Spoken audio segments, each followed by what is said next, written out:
জন ভগবানের এমন কি পাপ ছিল যার জন্য যজ্ঞ করতে হলো? তবু এত নদী থাকতে প্রভাস নদীর তীরে সেইখানে কেন যজ্ঞ করার দরকার হবে? এই যজ্ঞ মানে এই প্রভাস নদীর জল অভিশপ্ত। প্রভাস নদীর জলে কুকুরে প্রস্রাব করে যেরকম, এই রকম অপবিত্র। এই জলে দিয়ে, এই নদীর জল দিয়ে কেন তুমি যজ্ঞ করবে? আর কেনই বা অভিশাপ পেল? আবার কেন এই প্রভাসের তীরে যজ্ঞ হবে? যজ্ঞ করলে তোমার লাভ কি? তুমি কি পাপ করেছো যে তোমার যজ্ঞ করার দরকার আছে? তারপরে তোমার যজ্ঞে তোমার মা বাবা, তোমার মাই যজ্ঞে এলো, এসে যজ্ঞের প্রহরী যে দাড়ি তার হাতে আঘাত পেল। এটা কোন যজ্ঞ? নিজের মাকে দাড়ির দ্বারা মারা, এটা কোন যজ্ঞ করা? এই কয়েকটা প্রশ্ন মোটামুটি পাই। ঠিক আছে, চেষ্টা করব কিছু বলার জন্য। আগে একটি গান শোনাই। জয়গুরু। তবে পাশেই রয়েছে আমার দাদা বিনয় কৃষ্ণ মহন্ত মহাশয়। সত্যি কথা বলতে কোনো দোষ নাই। এই উত্তর দিনাজপুর, দক্ষিণ দিনাজপুর, মালদা 3 জেলায় এখন অনেক বাউল অনুষ্ঠান, অনেক শিল্পী জন্ম নিয়েছে। পুরানা শিল্পীদের মধ্যে আমাদের এই বিনয় দা এখনো বেঁচে আছে, আর অনেকেই ভবনদী পার হয়ে গেছে। এই যে আজকে আমরা এত আনন্দে গান গাই, এগুলি যদি বিচার করতে যাই, এগুলি কিন্তু এদের কামাই।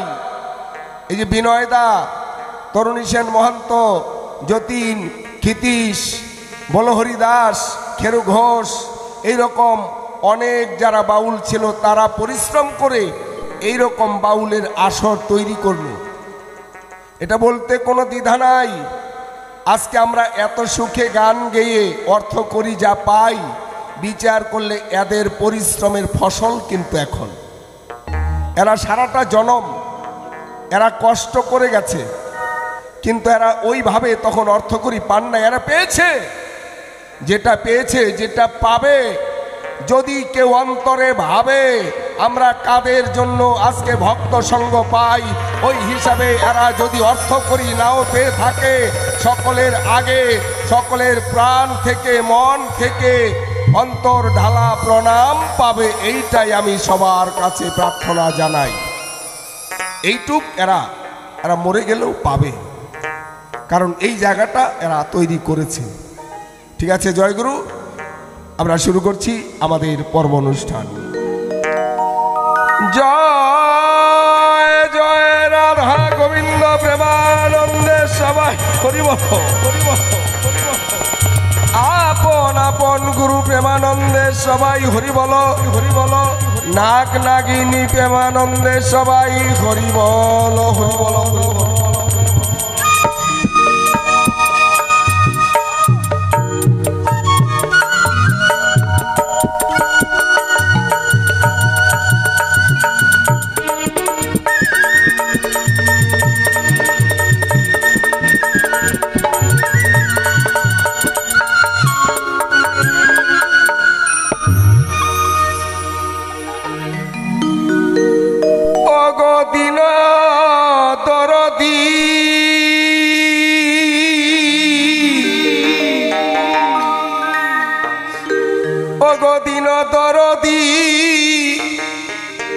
তুমি বিধির বিধি,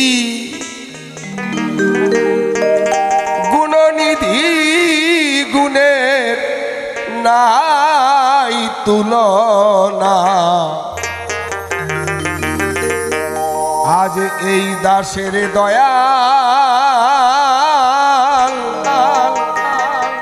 এই দাসের দয়াল ভুলো না, ভুলো না, ভুলো না। এই দাসের দয়াল ভুলো না ভুলো না ভুলো না ওগো দিন দরদি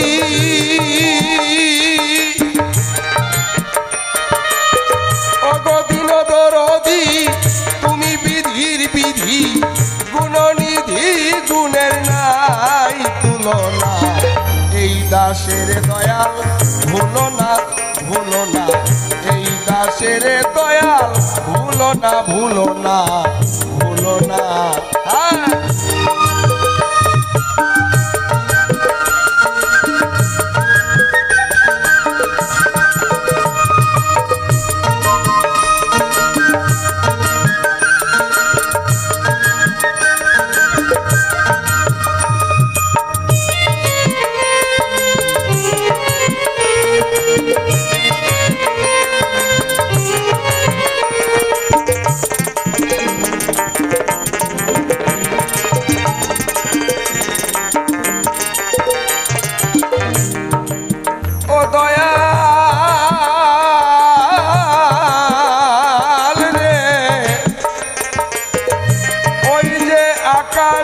বাতাস অনল মাটি কিবা জল তুমি স্রষ্টা তোমার সৃষ্টির ফসল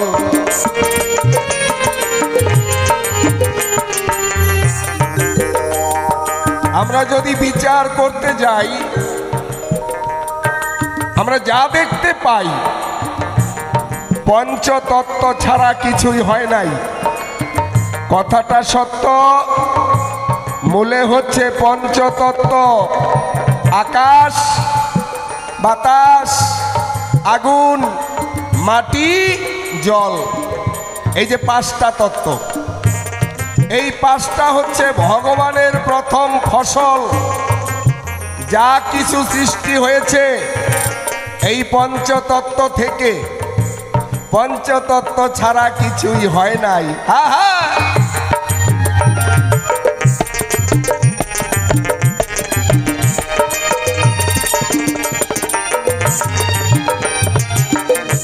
ওই যে আকাশ বাতাস অনল মাটি কিবা জল তুমি স্রষ্টা তোমার সৃষ্টির ফসল আমি না পারি বুঝিতে আমি না পারি বুঝিতে কুলায় না পুজিতে না পারি বুঝিতে কুলায় না পুজিতে খুঁজিতে খুঁজিতে আবার খুঁজিতে খুঁজিতে হইলাম দেওয়ানা এই দাসের দয়াল ভুলো না ভুলো না এই দাসের দয়াল ভুলো না ভুলো না ভুলো না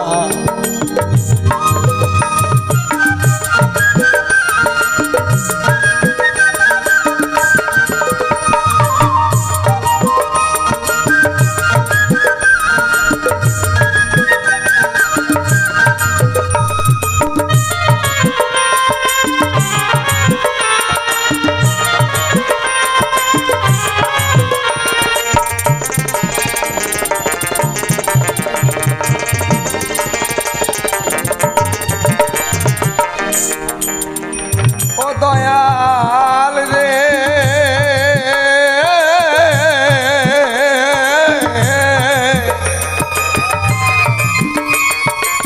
ওই যে গ্রহ নক্ষত্রগণ একটু খুলে দাও একটু সব বেশি কষ্ট হচ্ছে ওই যে গ্রহ নক্ষত্রগণ চন্দ্র কিবা তপন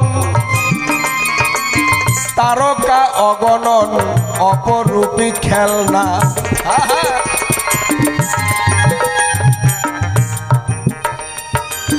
ভগবান যেখানে যা লাগে তাই দিয়ে কি সুন্দর করে সাজিয়ে রেখেছে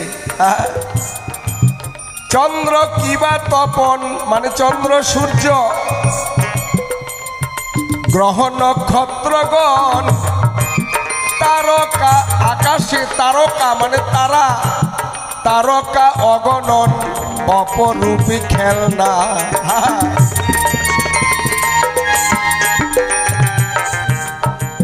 পাহাড় পর্বত নদী,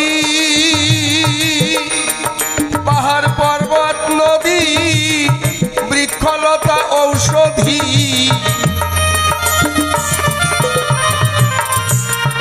পাহাড় পর্বত নদী, বৃক্ষলতা ঔষধি, সৃজিলে জীব আদি, বানালে জীব আদি, কে করে গণনা। এই দাসের দয়াল ভুলো না ভুলো না, এই দাসের দয়াল ভুলো না ভুলো না ভুলো না।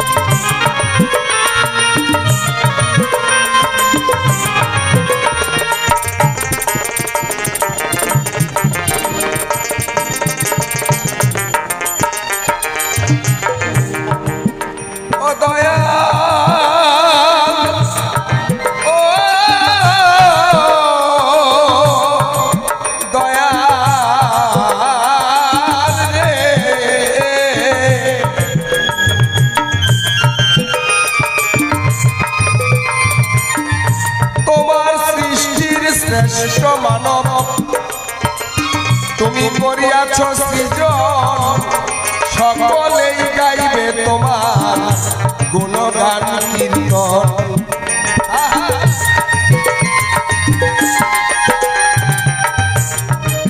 তোমার সৃষ্টির শ্রেষ্ঠ মানব করিয়াছ সৃজন, সকলেই গাইবে তোমার গুণগান কীর্তন। এই রাধা মোহন বলে মায়া ফাঁসি গলে, রাধা মোহন বলে মায়া ফাঁসি গলে, তোমার চরণ কমলে, তোমার চরণ কমলে আমার মনে মরিল না। ভূমিকাতে এখন আমি কৃষ্ণচন্দ্র হইয়া, নারদ মুনি যা জিজ্ঞাসিল যাব জবাব দিয়া।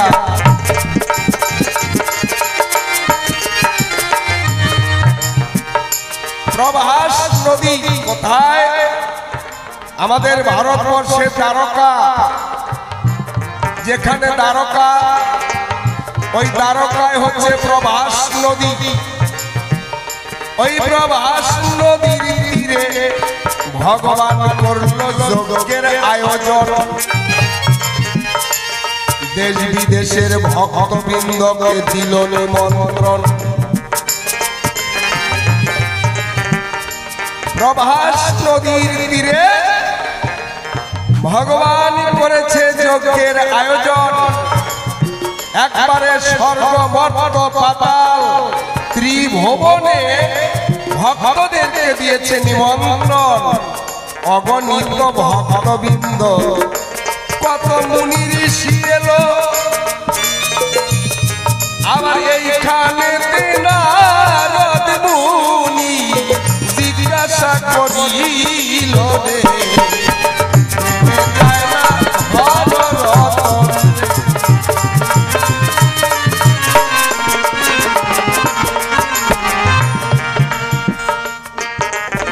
ভগবান হয়ে আমরা যজ্ঞ করতে পারি। মানুষ যারা ভগবান যজ্ঞ করবে কেন? ভগবান আবার কি পাপ করেছে? ভগবানের যজ্ঞ করার কি দরকার? বাবা বাবা, দেখো ভগবান হচ্ছে সকলের পিতা। আমরা বাস্তব জগতেও দেখি, ছোট্ট বাচ্চাকে কোলে নিয়ে বাবা ওই বাচ্চাকে আগে বাবা ডাকে। বাবা যদি বাচ্চাকে বাবা না ডাকে, বাচ্চা বাবা ডাক কেমন করে শিখে? বাবার মুখে শুনে শুনেই তো বাচ্চা বাপ ডাক শিখে। তাহলে বিশ্বের যিনি পিতা, তিনি আচার আচরণ কেমন হবে ইনি যদি শিক্ষা না দেয়, মানুষে কি শিক্ষা পাবে? এই জন্য ভগবান আচার আচরণ করে জগৎকে শিক্ষা দিয়েছে। এইভাবে তোমরা যজ্ঞ অনুষ্ঠান করবে, এইভাবে চলবে, এইভাবে বলবে, এইভাবে দেখবে, এইভাবে কর্ম করবে, এইভাবে শিখবে, এইভাবে দান দক্ষিণা করতে হয়। সকলেই ভগবান শাস্ত্র পুরাণে শিক্ষা দিয়েছে। তার জন্য ভগবানের যজ্ঞ করারও দরকার হয়।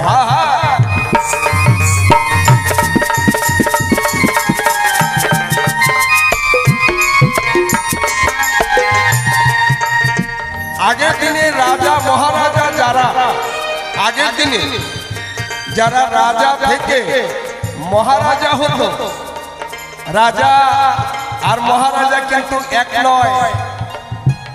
যারা সামন্ত রাজা তারা রাজাকে কর দেয়, কর যে নেয় কয়েকজন রাজার কাছ থেকে কর নেয়, সে হচ্ছে মহারাজা।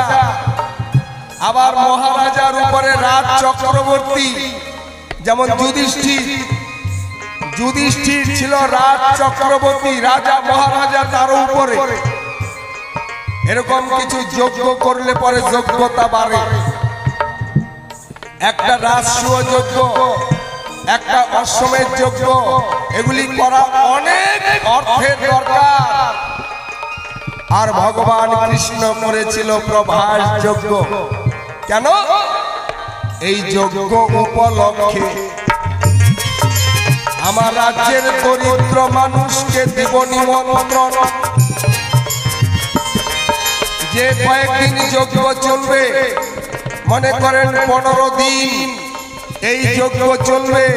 15 দিন আমার দেশের দরিদ্র প্রজাগণ সবাই এসে যজ্ঞ করবে দর্শন, আর সকলে মনের আনন্দে যজ্ঞের প্রসাদ, এই যজ্ঞের প্রসাদ পাবে।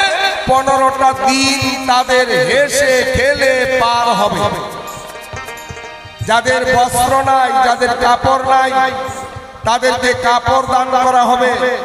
মুনি ঋষিদের তাদেরকে গাভী দান করা হবে, তাদেরকে অলংকার মানে বসার আসন দান করা হবে, তাদের কুমণ্ডল দান করা হবে, তাদের পৈতা দান করা হবে, তাদের কৌপিন দান করা হবে।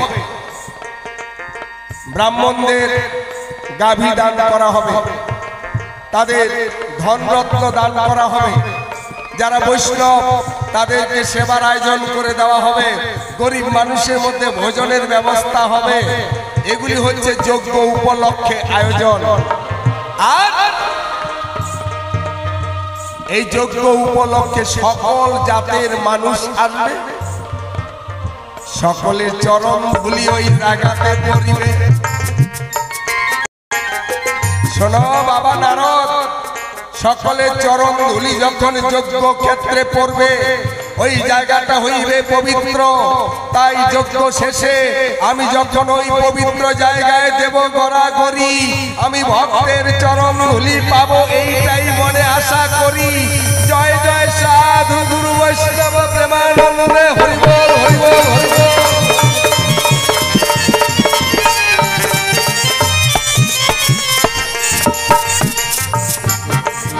যজ্ঞ করার কয়েকটা কারণ আছে।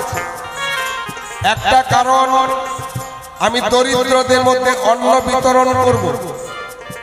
যাদের বস্ত্র নাই, কাপড় নাই, তাদেরকে বস্ত্র বিতরণ করব। মুনি ঋষিদের তাদের পৈতা, তাদের আসন বিতরণ করব। ব্রাহ্মণদের গাভী, তাদের সোনা দানা বিতরণ করব। আর এই যজ্ঞের ধুমা যখন আকাশের দিকে যাবে, স্বর্গের দেবতারা সন্তুষ্ট হবে। দেবতারা সন্তুষ্ট হয়ে সুবৃষ্টি বর্ষণ করবে।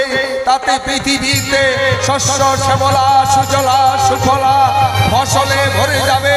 সেই ফসল আস্বাদন করবে আমার বিশ্বের জনগণ। আর এই যজ্ঞ করলে পরে যোগ্যতা বাড়ে, রাজা থেকে মহারাজা হওয়া যায়, অন্যান্য রাজারা সম্মান করবে। এই যজ্ঞের হচ্ছে এরকম 5টা নিচের পক্ষে কারণ। অন্তত 5টা 6টা কারণ ছাড়া একটা যজ্ঞের আয়োজন করা হয় না। আর এই প্রভাস নদীর তীরে যজ্ঞের আয়োজন কেন? সুন্দর প্রশ্ন রেখেছে। সত্য যুগে সুতপা ব্রাহ্মণ নামে, সত্য যুগে সুতপা ব্রাহ্মণ নামে এক ব্রাহ্মণ ছিল। ওই সুতপা ব্রাহ্মণের একটি মাত্র পুত্র এই প্রভাস নদীতে স্নান করিতে গেল রে।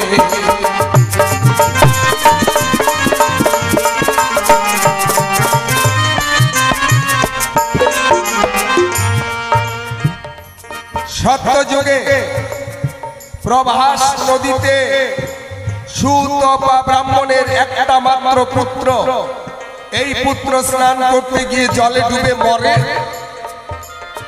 এবার যখন সুতপা ব্রাহ্মণ জানতে পারে আমার একমাত্র পুত্র জলে ডুবে মরে গেল, ওরে প্রভাস তুই করলি আমার সর্বনাশ, আমার একমাত্র পুত্র তুই কেড়ে নিলি, আমি তোকে দিলাম, তুই পতিত হয়ে থাক। তোর জল দিয়ে, এই প্রভাস নদীর জল দিয়ে কোনো পূজা পার্বণ হবে না। এই প্রভাস নদীর জল কোনো ঠাকুর দেবতার পূজায় লাগবে না। প্রভাস নদীর জলে কোনো সাধু গুরু বৈষ্ণব এসে স্নান করবে না। এবার প্রভাস নদী মুনি ঠাকুরের কাছে মিনতি করে বলছে, হে দয়াল, আপনি মুনি, আপনি শান্ত, আপনি তো জানেন জন্ম মরণ তো আমার হাতে না, জন্ম মরণ তো আমার হাতে নাই। আপনার পুত্র জলে ডুবে মরেছে, এটা বিধাতা ব্রহ্মা এটা লিপিবদ্ধ করে লিখেছে। ব্রহ্মা লিখেছে জলে ডুবে হইবে তার মরণ, তাই তো আপনার পুত্র জলে ডুবে মরেছে। আমাকে দোষী করেন কিসের কারণ? নদী তো উপলক্ষ মাত্র, ব্রহ্মা যার কপালে যেরকম লেখে সেরকমই কিন্তু হয়ে থাকে। আপনার পুত্রের কপালে লিখেছে ব্রহ্মা জলে ডুবে তার মরণ হবে, তাই আপনার পুত্রের হয়েছে মরণ। তাহলে আমাকে অভিশাপ দিলেন কিসের কারণ? মুনির তখন জ্ঞান জাগ্রত হলো, সত্যি তো জন্ম মরণ তো এটা বিধাতার লেখা। ওরে জন্ম মরণ বিধির লিখন, ওরে বিধির কলম নরে চলে না, স্মৃতি জন্মে ক্রমে ক্রমে স্মৃতি কভু মরে না। হরিবল হরিবল হরিবল, এটা তো বিধাতার কলমে যা লিখেছে তাই হবে। মুনি তখন শান্ত হলেন, বলছে অভিশাপ তো আমি দিয়ে ফেলেছি, অভিশাপ তো ফিরিয়ে নিতে পারবো না। তবে হে প্রভাস, তুই কিছুদিন পতিত হয়ে থাক, আমি তোকে আশীর্বাদ করলাম, তুই আবার পূজায় লাগবি, আবার সাধু গুরু বৈষ্ণব তোর নদীতে স্নান করবে। তবে কতদিন পরে? দাপরে কৃষ্ণ ভগবান নিজে যখন করবে তোর তীরে যজ্ঞের আয়োজন, সাধু গুরু বৈষ্ণব সকলে চরণ ধুলিয়ে প্রভাসের জলে পড়বে, যজ্ঞের আহুতি প্রভাস নদীর জলে দেবে। এই প্রভাস নদী আবার পবিত্র হবে, আবার সকলে করিবে প্রভাস নদীতে স্নান। এই প্রভাস তখন হইবে পুণ্যবান। তাই তো ভগবান সেই ভক্তের মনস্কামনা পূর্ণ করার পরে প্রভাস নদীর তীরেই এই যজ্ঞের আয়োজন করে। এই যজ্ঞ উপলক্ষে হাজার হাজার সাধু গুরু বৈষ্ণবের চরণ ধুলি প্রভাস নদীতে পড়বে, যজ্ঞের আহুতি প্রভাস নদীতে পড়বে। প্রভাস পবিত্র হয়ে আবার গঙ্গা যমুনা সরস্বতী এই সমস্ত নদীর মতো সমস্ত পূজা পার্বণে প্রভাসের জল লাগবে। এই একটা প্রশ্নের জবাব দিলাম আসরে দাঁড়াইয়া, এবার দ্বিতীয় প্রশ্নের জবাব দিব। তুমি শোনো কর্ণ ভরি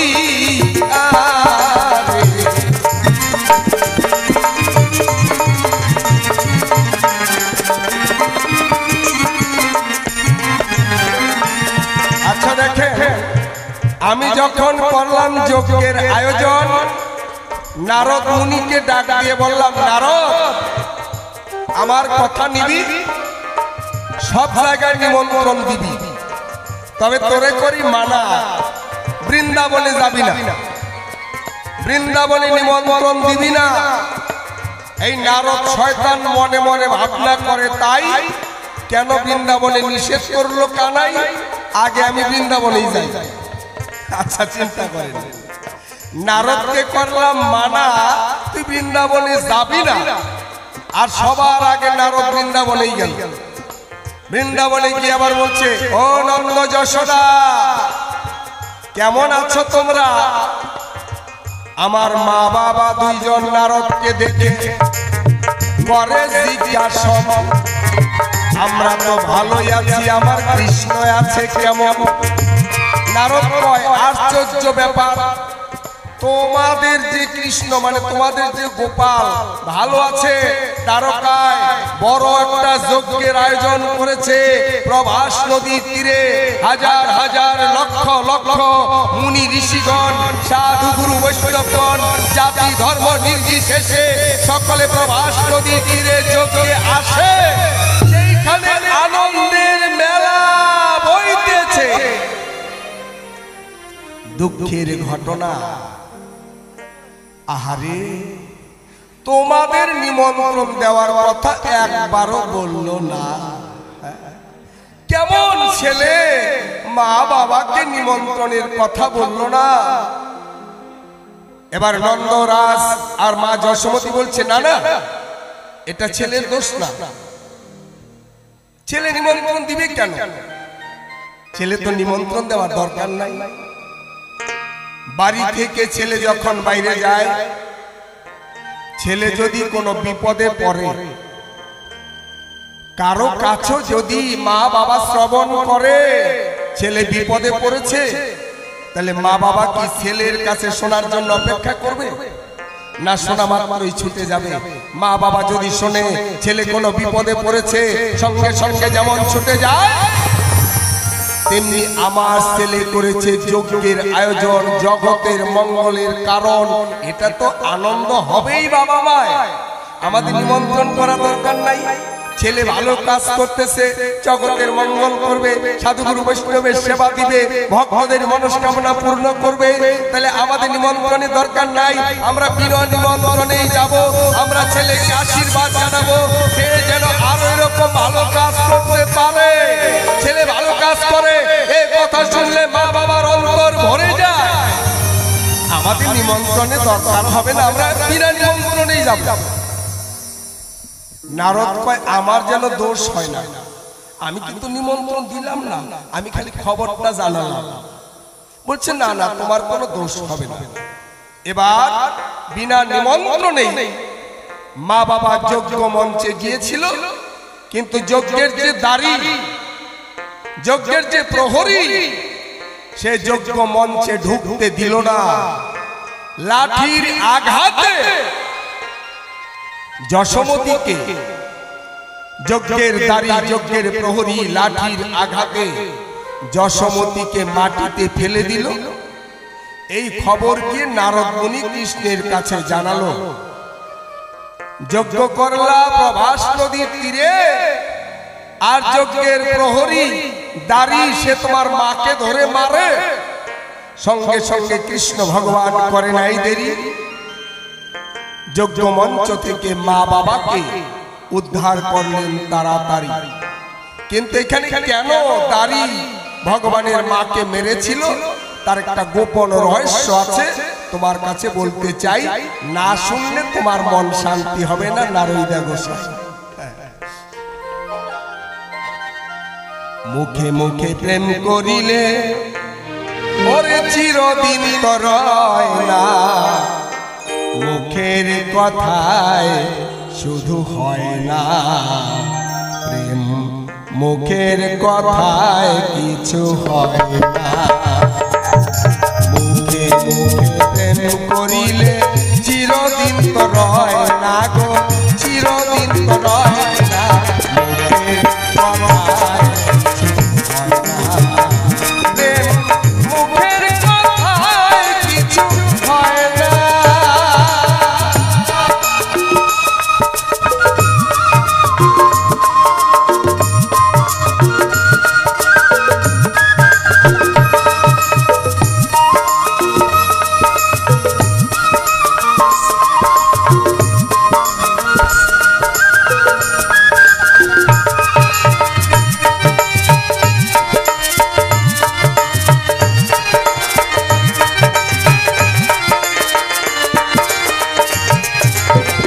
মেঘে মেঘে বেলা হলে বেলা বুঝা যায় না,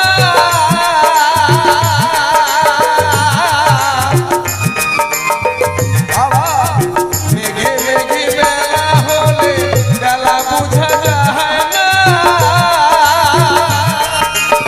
দেখে ধরি সময় ধরি, দেখে ধরি সময় ধরি, মন ধরি তো চলে না, কথায় শুধু হয় না, মুখের কথায় কিছু হয় না।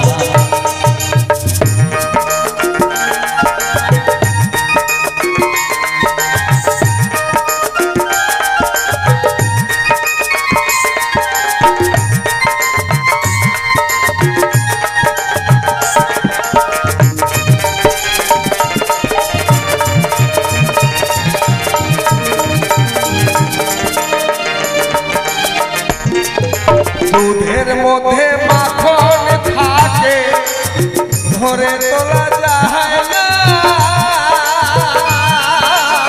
দুধের মধ্যে মাখন থাকে ধরে তোলা যায় না,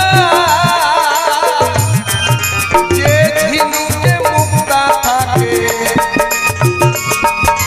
যে ঝিনুকে মুক্তা থাকে, ঝিনুক চিনে কয়জনা,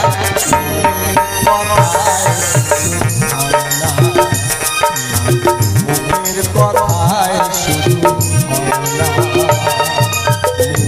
মুখে প্রেম করিলে চিরদিন তো রয় না গো, চিরদিন তো রয় না, মুখের কথায় কিছু মুখের কথায় কিছু।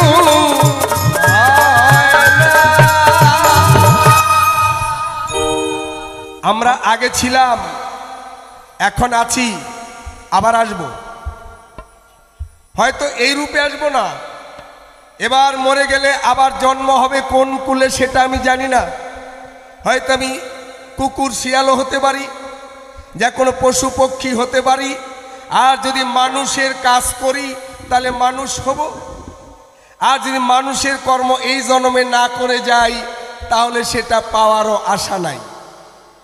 এই জন্য আমাদের সনাতন ধর্মে চারটা খুঁটি আছে, চারটা খুঁটি, চারটা খুঁটিকে যারা মানে না তারা হিন্দু কুলে জন্ম নিলেও হিন্দু না, পরিষ্কার কথা।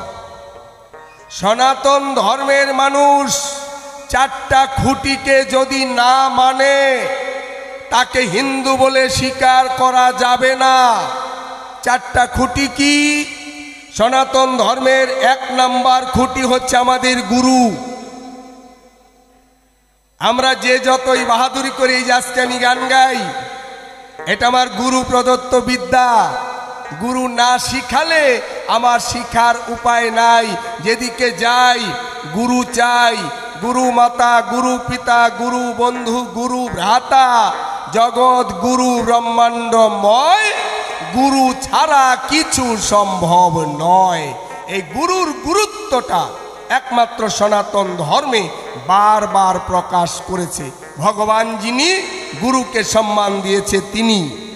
তাই সনাতন ধর্মের এক নাম্বার খুঁটি হচ্ছে আমাদের গুরু। গুরু মানতে হবে। দুই নাম্বার খুঁটি হচ্ছে গরু। এই গরুকে লালন পালন করা, এটা আমাদের সনাতন ধর্মের একটা ধারা। ভগবান শ্রীকৃষ্ণ নিজেই গোচারণ করে গরু রেখে জগৎকে শিক্ষা দিয়েছে যে গরু পালন করতে হবে, গো পালন করতে হবে, এদের সেবা যত্ন করতে হবে। তাহলে এক নাম্বার খুঁটি গুরু, দুই নাম্বার খুঁটি আমাদের গরু, তিন নাম্বার খুঁটি হচ্ছে আমাদের পরজন্ম। আমরা আগে ছিলাম, এখন আবার আছি, আবার আসবো। এটা হচ্ছে আমাদের পরজন্ম, পরম্পরা। চার নাম্বার খুঁটি হচ্ছে আমাদের শাস্ত্র। মহাভারত, রামায়ণ, অগ্নিপুরাণ, যমপুরাণ, কালিকা পুরাণ, ভাগবত পুরাণ, 14 শাস্ত্র, 18 পুরাণ, বেদ, বেদাঙ্গ, উপনিষদ, গীতা, এগুলি হচ্ছে সনাতন ধর্মের পথের নিদর্শন। এগুলি মুনি ঋষি যারা প্রণয়ন করেছে তারা, মানুষ এভাবে এগুলি মেনে চলবে, এগুলি জানবে, শুনবে, পড়বে, দেখবে, তারপর মানুষ মানুষের মতো বাঁচবে। এগুলিকে যারা মানে না তারাও হিন্দুর মধ্যে পড়ে না। এই সনাতন ধর্মের চারটা খুঁটি আমরা আগে ছিলাম, আছি, আবার আসব। যেমন বাবা লোকনাথ ব্রহ্মচারী, তিনি 11 জন্মের কথা বলতে পারত। আগে আরো যে 11 বার জন্ম হয়েছে এটা লোকনাথ বলতে পারত। বিজয় কৃষ্ণ গোস্বামী তিনি 3 জন্মের কথা বলতে পারত। তারপর যে গৌতম বুদ্ধ 520 জন্মের কথা বলতে পারত। আর আমরা তো যেগুলি মানি, যিনি ছিল আগে নারায়ণ, তিনি হলেন রাম, তারপর হলেন শ্রীকৃষ্ণ, তারপর হলেন গৌরাঙ্গ, এগুলি তো আমরা একবার পরম্পরাইভাবে মানি। যিনি আজ গৌরাঙ্গ, আগে কৃষ্ণ ছিল, তার আগে রাম ছিল, তার আগে নারায়ণ ছিল। এরকম ভগবানের 24টা অবতার। ভাগবতে ভগবানের 24টা অবতার আছে। 24টা অবতারের মধ্যে একটা অবতারের নাম হচ্ছে কপিল মুনি। সাংখ্য দর্শন যিনি প্রণয়ন করেছিলেন, এই সাংখ্য দর্শন প্রণেতা, তার নাম ভগবান কপিল মুনি। ওই ভগবান কপিল মুনির অবতারে এই জবাবটা আজকে দিব তোমারে, কেন যজ্ঞের দাড়ি শ্রীকৃষ্ণ ভগবানের মাকে মারে। সেই কপিল মুনির অবতার যেতে হবে, তাহলে জবাবটা পরিপূর্ণ পাবে। দেবতারা করলো একবার যজ্ঞের আয়োজন, সকল দেবতারা করলো শান্তি যজ্ঞের আয়োজন। আবার 33 কোটি দেবগণকে দিল নিমন্ত্রণ। 33 কোটি দেবগণ সবাই মিলে একটা যজ্ঞের আয়োজন করেছিল। ওই যজ্ঞের নাম দিল শান্তি যজ্ঞ। তাহলে শান্তি যজ্ঞে পূজারী কাজ করবে কে? কোন পূজারী? ওই যে ফুল এনে দেওয়া, যজ্ঞ মঞ্চ লেপা পোছা করে দেওয়া, জল এনে দেওয়া, ধূপকাঠি এনে দেওয়া, গোবর ছিটানো, ঝাঁটা দিয়ে পরিষ্কার করা, এরকম একটা ভালো মহিলা তো চাই, মানে ভক্তিমতী একটা মহিলা চাই। এ কর্মটা কে করবে? সকল দেবতারা মিলে নির্বাচন করলো কপিল মুনির মা। কপিল মুনির মা, তার নাম হলো দেবহূতি। এই দেবহূতি পরম ভক্তিমতী, সাধ্বী সতী, সব সময় পূজা অর্চনা করে, সদা ভক্তি আছে তার অন্তরে। এই দেবহূতিকে আনলে সে যেন যজ্ঞের সমস্ত কাজকর্ম করতে পারে। এবার দেবহূতি এলো যখন, ওই করে যজ্ঞের কাজ, তার কাজকর্ম দেখে সুখী হলো দেবতার সমাজ। হরিবল হরিবল হরিবল। এবার ওই যজ্ঞের কাজ করতে করতে খুব ভালো প্রশংসা কামাই করেছে। সবাই বলছে ধন্য ধন্য, এই মহিলা দারুণ কাজ করে, যজ্ঞের কি সুন্দর কাজ করছে। এইটা পরীক্ষা করার জন্য দেবাদিদেব মহাদেব, কৈলাসের স্বয়ং মহাদেব ভোলা বাবা, সে পরীক্ষা করার জন্য একটা কুকুর হইয়া ওই যজ্ঞের পাশে রইল শুইয়া। মহাদেব একটা কুকুর হইয়া যজ্ঞের পাশে রইল শুইয়া। চিনিতে পারে নাই দেবহূতি তারে, ওই যজ্ঞ পরিষ্কার করতে গিয়া কুকুরটাকে ঝাঁটার বাড়ি মারে। আস্তে স্বয়ং ভোলানাথ মহাদেব একটা কুকুর হয়ে যজ্ঞের পাশে শুয়ে রইল। দেবহূতি যজ্ঞ ভূমি পরিষ্কার করতে করতে দেখে কুকুর শুয়ে রইল। দেখেন এখানে একটু জ্ঞান থাকা দরকার। বিনা দোষে, কুকুরটা তো কোনো দোষ করে না, শুয়ে আছে, তাকে তাড়াতে পারতে হয়, উঠে যা, উঠে যা, না, কোনো শব্দ না করে হাতে ঝাঁটা ছিল, ঝাঁটা নিয়ে কুকুরকে ইচ্ছা মতো যখন পেটালো, এবার কুকুরের মূর্তি ছেড়ে দিয়া হইল ভোলা ত্রিপুরারি। বলে তুমি ভগবানের মা হইয়া কেন মারলে ঝাঁটার বাড়ি?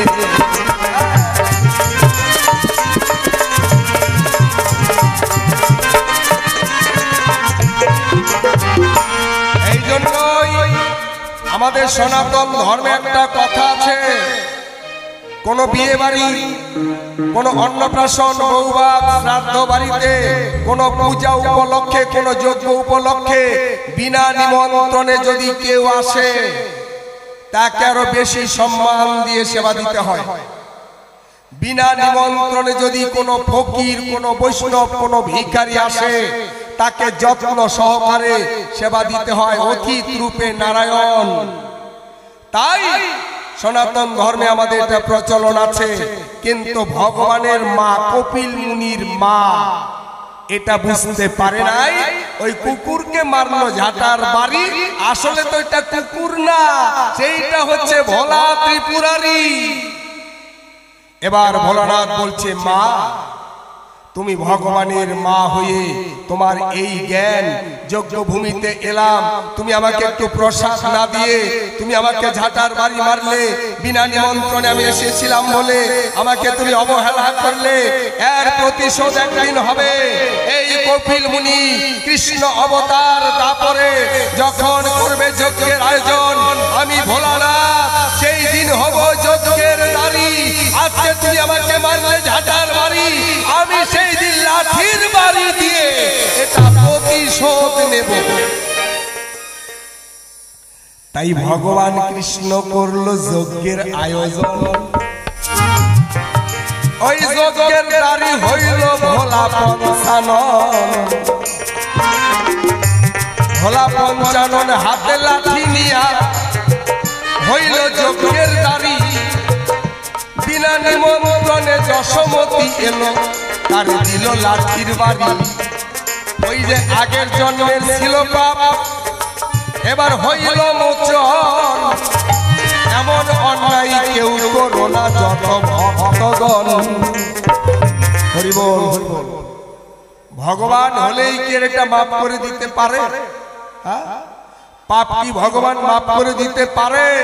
যার যেমন কর্ম তেমন তার ফল। এই জন্য বলে কর্ম ফল নয়ন জল। এটা একটু বিচার করে নারদ মুনি জগতের মানুষকে চলতে বল। এই তোমার জিজ্ঞাসা ছিল, আশা করি জবাব হলো। এবার নারদ মুনির কাছে আমি কিছু জানতে চাই।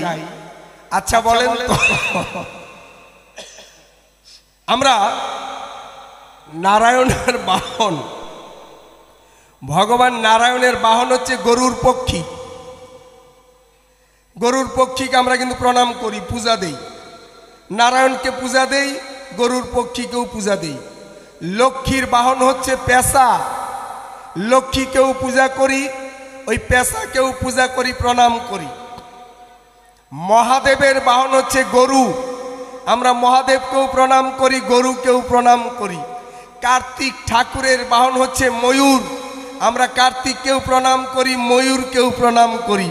গণেশের বাহন হচ্ছে ইঁদুর, গণেশকেও প্রণাম করি, পূজার সময় ইঁদুরকেও প্রণাম করি। আচ্ছা, নারদ মুনির বাহন হচ্ছে ঢেকি। এই নারদ মুনির বাহন হচ্ছে ঢেকি। যে ঢেকি দিয়ে মায়েরা ধান বানে। দেখ একটু বিচার করে, তোর বাহনকে তো কেউ প্রণাম করেই না, আরো তোর বাহনের পাশার মধ্যে খালি লাথি মারে। মায়েরা তোর বাহনকে প্রণাম তো করেই না, খালি পাশার মধ্যে লাথি মারে। আচ্ছা, নারদের পূজা কোথাও হয় কি? আপনারা দেখেছেন নারদের মন্দির? আমার কিন্তু জানা নাই। সারা ভারতবর্ষ প্রায় ঘুরে এলাম, নারায়ণের মন্দির, শিবের মন্দির, কৃষ্ণ মন্দির, মনসা মন্দির, নাগনাগিনীর মন্দির, এরকম কত কি পাই। নারদ মুনির মন্দির আমি সারা ভারতবর্ষে কোথাও পাই নাই।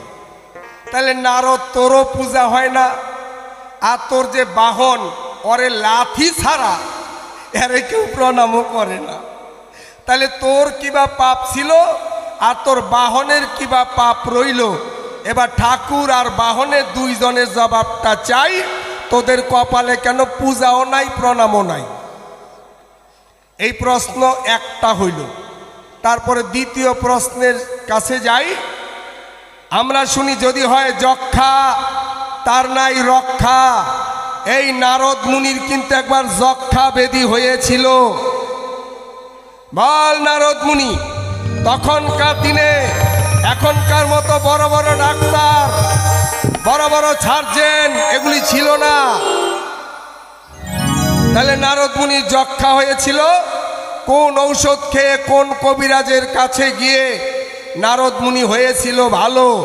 বিনা ডাক্তারে বিনা ঔষধে যদি যক্ষা রোগ থেকে মুক্তি পাওয়া যায়, এই তত্ত্বটা আজকে সকলের মাঝে একটু করবি প্রকাশ। যদি আমাদের মধ্যে কারো যক্ষা হয়, আমরা ঔষধ না খেয়ে ডাক্তারের কাছে না গিয়ে যদি ভালো হতে পারি, তাহলে আমাদের বাউল গান শোনা সার্থক, যত ভক্ত নরনারী। তাহলে প্রশ্ন দুইখানা রইল। নারদ একটু বাপের বেটার মতো বইল। এবার দেখি নারদ কোন দিকে যায়। আসলে নারদ যেখানে যাবে ঝগড়া লাগাবেই, এটা নারদের ধর্ম। একদিন শিব ঠাকুর বলেছিল, নারদ আচ্ছা তুই এত ঝগড়া লাগাস কেমন করে? কয় মামা, আমি যদি ইচ্ছা করি 5 মিনিটের মধ্যে ভালো মানুষের মাঝে ঝগড়া লাগাতে পারি। 5 মিনিটের বেশি লাগে না। কয় কেমন করে? কয় দেখবেন। কয় হ্যাঁ দেখবো। এবার দুইজন ছদ্মবেশ ধারণ করলো, মানে দুইজন খরিদ্দার হলো, মহাদেব আর নারদ। দুইজন সাধারণ মানুষ হয়ে এক ওই মুদিখানার দোকানে গেল, যে এই দোকানে তেল, লবণ, গুড়, চিনি এগুলো বিক্রি হয়।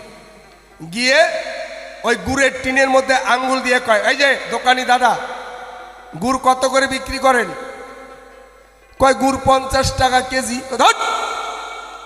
এই গুড় 50 টাকা, মানে আঙ্গুলের মধ্যে কিন্তু একটু নিল। এই গুড় 50 টাকা, ধর মশাই। ওই যে দোকানে খুঁটি ছিল, খুঁটির মধ্যে লাগাই দিকে, এই গুড় 50 টাকা। 30 টাকায় কত গুড় পাওয়া যায়? ওই যে খুঁটির মধ্যে মুছে দিয়ে, না এই গুড় নিব না, চলে এলো। এসে কয় মামা, ঝগড়া কিন্তু শুরু হয়ে গেল। কয় কিরে ঝগড়া কই শুরু হলো? তুই দোকানে গেলি? কয় খালি দোকানে গেলাম, তারপরে কি করলাম দেখেন নাই? কয় গুড়ের মধ্যে আঙ্গুল ঢুকাইলি? কয় হ্যাঁ, তারপরে খুঁটির মধ্যে মুছে দিলাম, ঝগড়া তো বিছন গাইরে আসলাম। কয় কেমন করে? কয় দেখবেন, এই যে শুরু হয়ে গেছে, একটু দূরে দাঁড়ায় থাকেন, ঝগড়া এখনই হবে। ওই যে গুড়ের মধ্যে মাছি পড়া শুরু হইল। এই মাছি ধরার জন্য টিকটিকি এলো। ওই টিকটিকি ধরার জন্য একটা বিড়াল লাফ দিল। বিড়াল লম্ফ দেওয়া মাত্র ওই তেলের টিনের মধ্যে পড়ে গেল। এই দোকানদার কয় বিড়ালটা কার? এই বিড়ালটা কার? পাশের বাড়ির লোকটা বলছে বিড়ালটা আমার। কয় হারামজাদা, বিড়াল বাইধা রাখতে পারিস না, বিড়াল আমার 1 টিন তেল নষ্ট করলো। ওই লোক আইসা কয় চড়াইয়ে দাঁত ফালাই দিব। মশাই, তেলের দাম নিতে পারেন, বিড়াল কেউ বাইধা পোষে নাকি? এই কথার জবাব দিবেন। এই যে দুইজনে এমন ঝগড়া লেগে গেল। নারদ কয় মামা কিরকম চলছে? এই যে এরকম শয়তান, মানে যেইখানে যাবে ঝগড়া লাগাবে। আচ্ছা বাবা, তুই ঝগড়া লাগাই কি শান্তিটা পাস? আমি করেছিলাম মানা যে বৃন্দাবনে তুই যাবি না, আর বৃন্দাবনে গেলি, যাদেরকে নিমন্ত্রণ দিতে না করলাম তাদেরকে তুই নিমন্ত্রণ দিলি, এই যে ঝগড়া লাগাইলি। এখন এসে আবার প্রশ্ন করে দাড়ি কেন মাকে মারে? হ্যাঁ, তবে আর বেশি কথা বলবো না। এই পর্যন্ত আমার রইল আলোচনা। আসরেতে আছেন যত জ্ঞানী গুণীজন, সকলের পদানত হইলাম এখন। আমিও তো মুরমতি, কিছুই তো নাই জানা। সাধারণত তত্ত্ব কথা করব আলোচনা। তত্ত্ব কথা বলতে গেলে বিদ্যার দরকার হয়, সেদিকে বলবো কি আর লজ্জার বিষয়। কেন আমি প্রভাত যজ্ঞের করলাম আয়োজন? আগের জন্মে অভিশাপ দিল সুতপা ব্রাহ্মণ।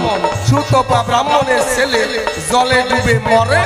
সুতপা ব্রাহ্মণ অভিশাপ দিল এই প্রভাস নদীরে। এই প্রভাস নদী পতিত হয়ে অনেক দিন ছিল। প্রভাস নদীকে উদ্ধার করার জন্য ভগবান এই যজ্ঞের আয়োজন করল। সাধুগুরু বৈষ্ণবের চরণ ধুলি এই নদীতে পড়িল। প্রভাস নদী অভিশাপ থেকে আবার মুক্ত হলো। তারপরে এই যজ্ঞ আমার কিসের আয়োজন? এই যজ্ঞ উপলক্ষে করাবো দরিদ্র ভোজন। যাদের বস্ত্র নাই তাদেরকে করব বস্ত্র দান। ব্রাহ্মণ মুনি ঋষিদের আমি জানাবো সম্মান। এই যজ্ঞের ধুমা আকাশে যাইবে যখন, দেবতারা সন্তুষ্ট হইবে তখন। দেবরা সন্তুষ্ট হয়ে বৃষ্টি বর্ষণ করিবে। সুজলা সুফলা ভারতবর্ষ আমার শস্যে পরিপূর্ণ হবে। সেই শস্য আমার সকল সন্তানেরা করবে আস্বাদন। এই জন্য যজ্ঞ করলে যোগ্যতার প্রয়োজন। যজ্ঞ করলে পরে যোগ্যতা বাড়ে। সারা বিশ্বের রাজারা মহারাজা বলে স্বীকার করবে আমারে। এই কয়েকটা কারণে করলাম যজ্ঞের আয়োজন। তারপর ওই যে আমার মায়ের প্রতি ছিল অভিশাপ দিল ভোলা পঞ্চানন। আমার মা ঝাঁটা হাতে নিয়া দেবভূতি যখন নাম ছিল, মহাদেব কুকুর মনে করে মহাদেবকে ওই ঝাঁটার বাড়ি দিল। তাই তো সেদিন অভিশাপ দিয়েছিল ভোলা ত্রিপুরারি। আজকে যজ্ঞ ক্ষেত্রে প্রহরী হইয়া মাকে দিল একটা লাঠির বাড়ি। অভিশাপ মোচন হয়ে গেল, আর তো কোনো দ্বন্দ্ব নাই। এইটাই আগের অভিশাপ তোমার কাছে জানাই। এই পর্যন্ত তোমার যাহা জিজ্ঞাসা ছিল আশা করি খাটি খাটি জবাব হয়ে গেল। এবার তোমার কাছে আমি জানিবারে চাই, সারা ভারতবর্ষে কেন নারদের মন্দির নাই? নারদের কোথাও হয় না পূজা? তারপর তোর যে বাহন, এই বাহনকে লাথি মারে মায়েরা, কিসের কারণ? তোকে প্রণাম করে না, তোর বাহনকেও প্রণাম নাই। এই তত্ত্ব খাটি খাটি জানিবারে চাই। তারপর নারদ মুনি করবি আলোচনা, কেন তুই ঝগড়া লাগাস আমার জানিতে মনে বাসনা। ঝগড়া লাগাইয়ে কিবা শান্তি পাস, এই তত্ত্ব একটুখানি করিবি প্রকাশ। খাটি খাটি পরিপাটি জবাব যেন পাই, নইলে কিন্তু বাবা তোরে সারাসারি নাই। এই পর্যন্ত আমার আসন এইখানেতে ছাড়ি। রাধা গোবিন্দ প্রেমানন্দে সবাই বলেন হরি হরি।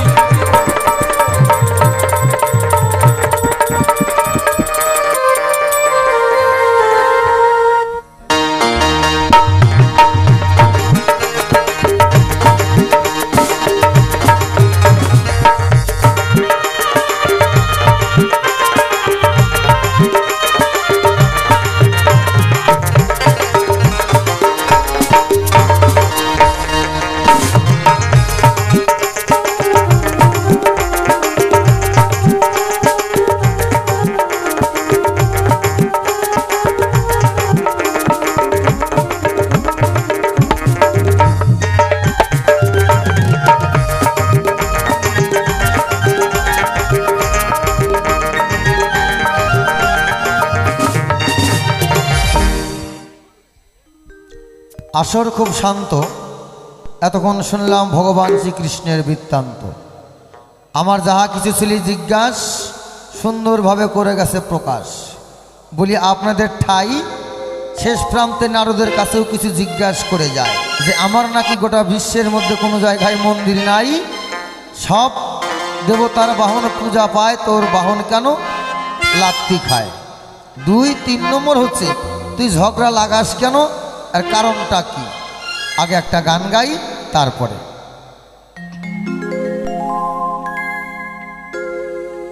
কথা রাখো কাছে থাকো যায় না গো দূরে।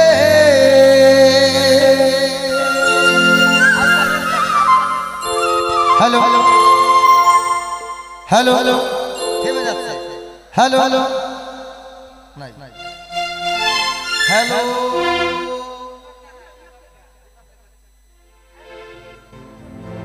Hello check. Hello hello hello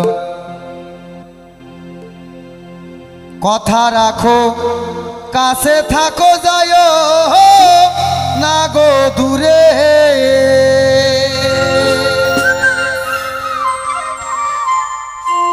বন্ধুরে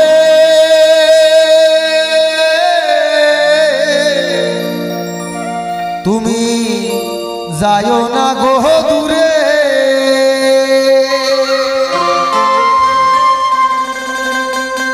তুমি দূরে গেলে পরাণ আমার ছটপট ছটপট করে রে প্রাণনা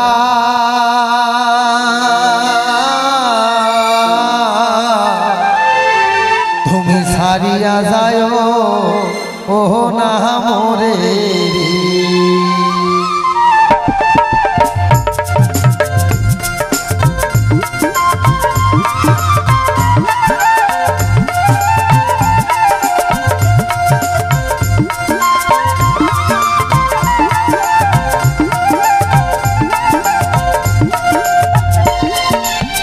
কথা রাখো কাছে দেখো দূরে,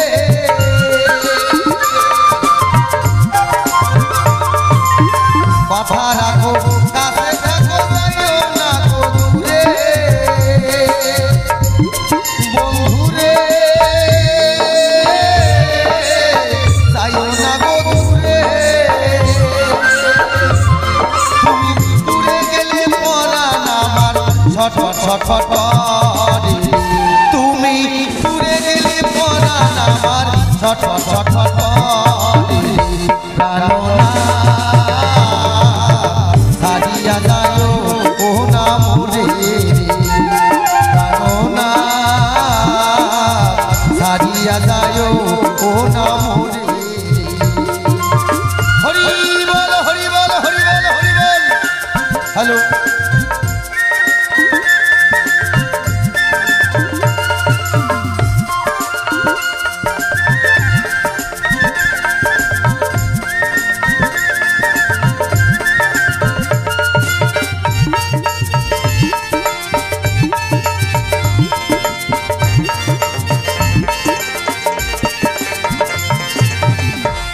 আমার পাশে থাকো এই আমার বাসনা,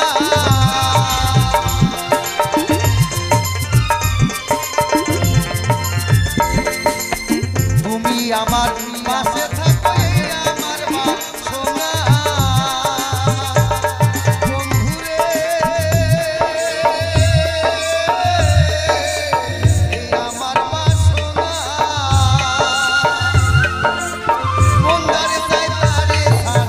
মনে তো বোঝে না রে ওরে মন্দারে চাই তারে ছাড়া প্রাণে তো বোঝে না রে প্রাণনা ছাড়িয়া যায় ও না মোরে রে প্রাণনা ছাড়িয়া যায় ও না মোরে রে।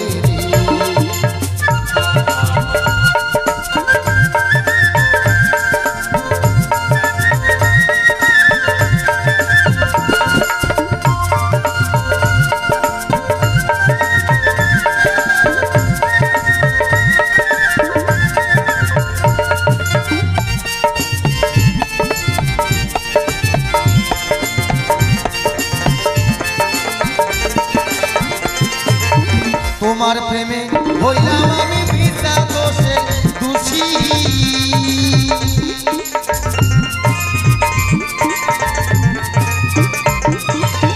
তোমার প্রেমে হইলাম আমি পিতা দোষে দোষী, বন্ধুরে পিতা দোষের দোষী, তোমারে না পাইলে আমি বিনা রোগে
মনে চাই দেখিতে তোমার চাঁদ মুখের হাসি ওরে মনে চাই দেখিতে তোমার চাঁদ মুখের হাসি প্রাণনা ছাড়িয়া যায় ও না মনে প্রাণনা ছাড়িয়া যায় ও না মনে তুমি আমার কাছে থাকো এই আমার বাসনা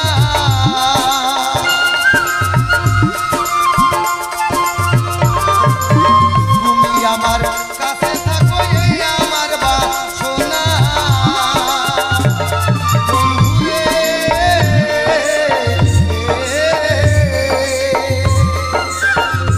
ওরে মন্দারে চাই তারে সারা মনে তো বোঝে না রে ওরে মন্দারে চাই তারে সারা প্রাণে তো বোঝে না রে প্রাণনা ছাড়িয়া যায় ও না মনে প্রাণনা ছাড়িয়া যায় ও না মনে প্রাণনা